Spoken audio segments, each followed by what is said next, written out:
ہمیں تانے دیے جاتے ہیں کہ آپ اس کے حق میں کیوں بولتے ہیں. بھائی ہم نے تو آپ کے حق میں بھی بولا تھا، لیکن آپ کی لیڈرشپ ہی ڈیل کر کے ہر مرتبہ اس ملک سے باہر چلی گئی اور پھر حالات بدلے دیکھ کر واپس آئی.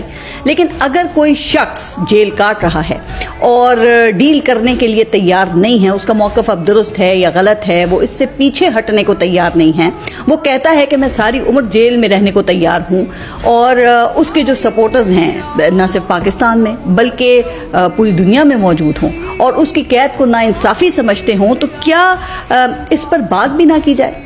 اب سوال تو یہ ہے کہ کیا کرپشن کے مقدمات میں سزائیں کسی سیاستدان کو واقعی کرپٹ بنا دیتی ہیں؟ اور اگر یہی معیار ہے تو پھر مان لیں کہ آپ کی لیڈرشپ بھی کرپٹ تھی، کیونکہ ان کو بھی انہی عدالتوں سے سزائیں ہوئیں اور پھر انہی عدالتوں نے انہیں تاحیات نااہل کیا. مان لیں کہ پاناما سے اقامہ کی بنیاد پر سزائیں غلط صحیح، لیکن منی ٹریل تو آپ کی لیڈرشپ کے پاس بھی نہیں تھی.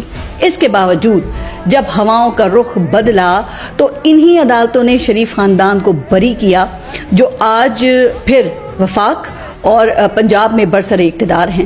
پھر مان لیں کہ پاکستان میں سزائیں کرپشن پر نہیں بلکہ سیاسی بنیادوں پر ہوتی ہیں، اور سزائیں واپس بھی سیاسی بنیادوں پر ہی ہوتی ہیں.